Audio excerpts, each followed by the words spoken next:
শীতকালীন সবজি খেতে অনেক ভালো লাগে। আমরা আজকে সবজি রান্না করব। ব্রোকলি, লাউ, সিম, আলু আর ফুলকপি।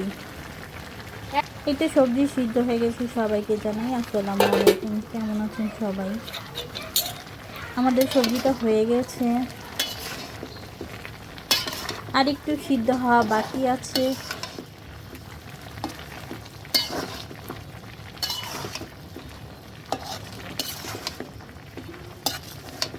এই তো হয়ে গেল সবজি সিদ্ধ। এখন এটাকে বাগার দেওয়া হবে পেঁয়াজ দিয়ে।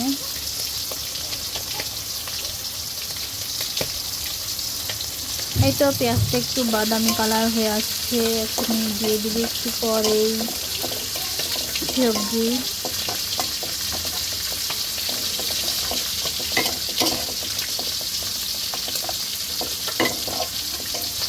এখন দেওয়া হবে সবজিটাকে ঢেলে দেব, তারপর নাড়াচাড়া করে সবজি হয়ে যাবে।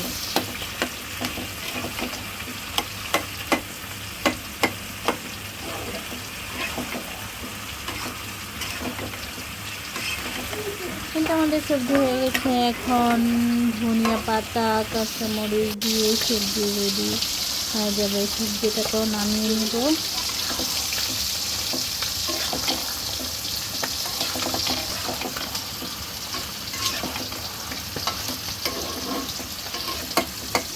আমাদের সবজি রেডি।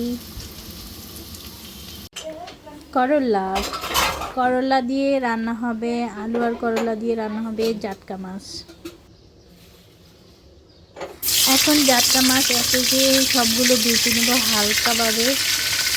কেউ চাইলে এই মাছটা কষিয়ে নিতে পারে, সবভাবে রান্না করা যায়। তো আমাদের মাছ ভাজা হয়ে গেছে। এখন পেঁয়াজ দিয়ে দিব। পেঁয়াজটা একটু ব্রাউন কালার হলে দিয়ে দিব রসুনটাকে ভেজে তারপর দিয়ে দিব পানি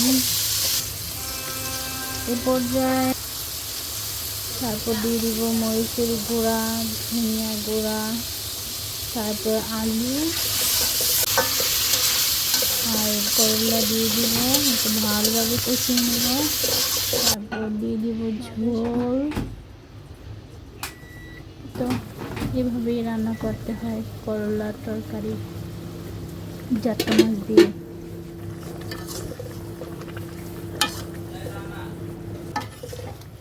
এভাবেই আসলে তরকারিটা রান্না করতে হয়।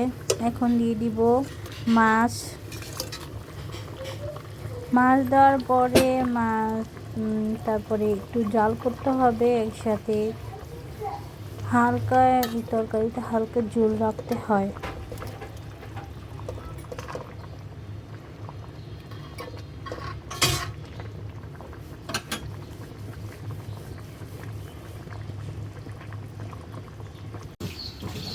এই তো আমাদের তরকারির ফাইনাল লুক।